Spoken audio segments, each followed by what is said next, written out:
class. Today we are going to work on solving multi-step equations. We are on page 315 today. Page 315. So if we look at our first example, we have 9 times j minus 4 equals 81. So the first thing that we have to do is we have to use the distributive property and multiply 9 times j and 9 times negative 4, leaving us with 9j minus 36. 9 times j is 9j, 9 times negative 4 is negative 36. Bring down the equals 81. Now we have to solve this two-step equation. Using inverse operations, we're going to add 36 to both sides. 81 plus 36 is 117. Bring down the 9j, then we have to divide by 9. So 117 divided by 9 is 13, so j equals 13. Now for our next example, it looks very complicated because of the fractions, but I'm going to show you an easy way to cancel out those fractions so that you don't have to worry about it. First thing we need to do though is get rid of these parentheses. So we do need to go ahead and multiply 2 times 3/4 and 2 times 1. When we multiply a whole number times a fraction, we are only multiplying the numerator times 2. So 3 times 2 is 6/4 r. 2 times negative 1 is a negative 2. And I'm going to bring down the 1/2 r plus and bring down the 1/4 r plus 6. Now, notice the denominators of each of these fractions is a 2, a 4, and a 4. So the greatest common factor here is 4.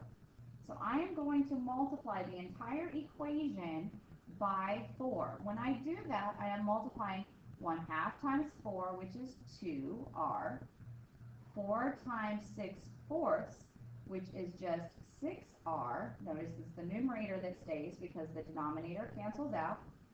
4 times negative 2 is a negative 8. 4 times 1/4 is just 1r because the denominators cancel out. And 4 times 6 is 24. So now we have a multi-step equation that does not have any fractions in it. You can do this because we multiply the entire equation by 4, keeping it equivalent. So now I need to look on the left-hand side and combine my like terms of 2r plus 6r, which is 8r, bring down the minus 8. Looking on the right-hand side, there are no like terms, so I'm going to bring down my 1r plus 24. Now I need to get r on the same side, so I'm going to subtract 1r.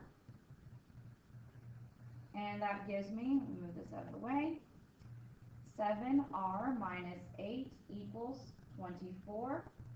I need to add 8 to both sides. I'm going to move my problem over here.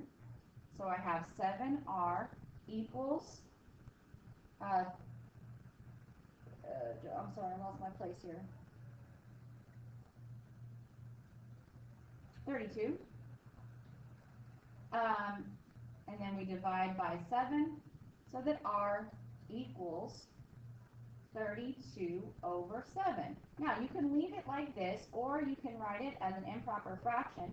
7 goes into 32 4 times with 4/7 left over. So either one is an acceptable answer. Let's move on to number 19. Number 19, we have to get rid of the parentheses first.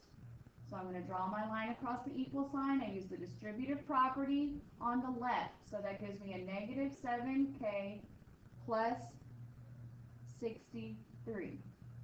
Now I'm going to use the distributive property on the right-hand side only to the terms inside of the parentheses.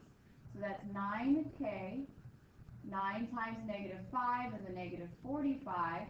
And I just bring down the negative 14k. Now I'm going to look over here on the left, see if there's any like terms. No, there's no like terms, so I'm just going to bring it down. Look on the right-hand side, I have a 9k and a negative 14k, which gives me a negative 5k. Bring down the negative 45. Now I need to get the k's on the same side. So I'm going to add 5k to both sides because that is the inverse of a negative 5k. This cancels out on the right, leaving me with negative 2k plus 63 equals a negative 45. I'm going to keep going and move my 63 over to the right because I'm trying to get k by itself.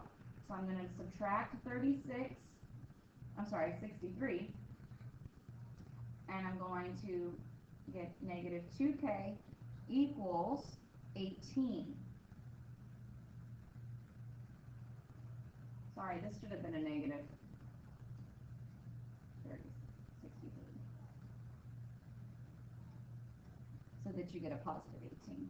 Divide by negative 2, and k equals negative 9. So again, when we multiply back up here, this is my fault, sorry, we have negative 7 times a positive 9, which should have been negative 63. So all of these should have been a negative 63. All right, number 21.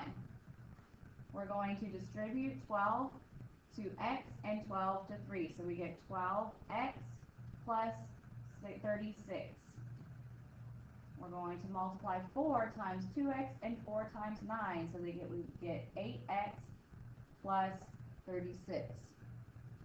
Bring down the plus 4x. Look on the left-hand side to see if there are any like terms. There are not. So we just bring it down. Look on the right-hand side to see if there are any like terms. We have an 8x and a 4x, which is going to give us 12x. Bring down the 36. Now I'm going to subtract 12x from both sides. Notice they cancel out on both sides, leaving you with 36 equal to 36. This goes back to the infinite solutions or the identity set.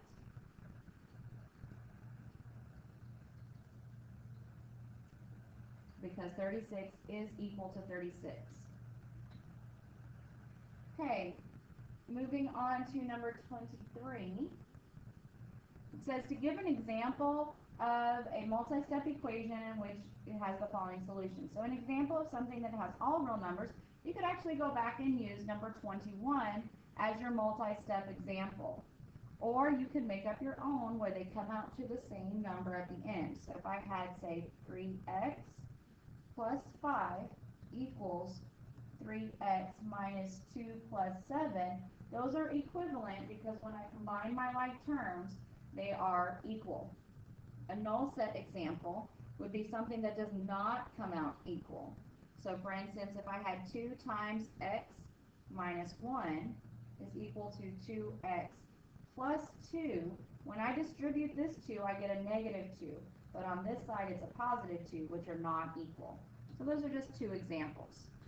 For your homework, what I would like for you to do is I would like for you to complete page 315, 316, that's the front and back of this page, and I want you to do the even numbers only.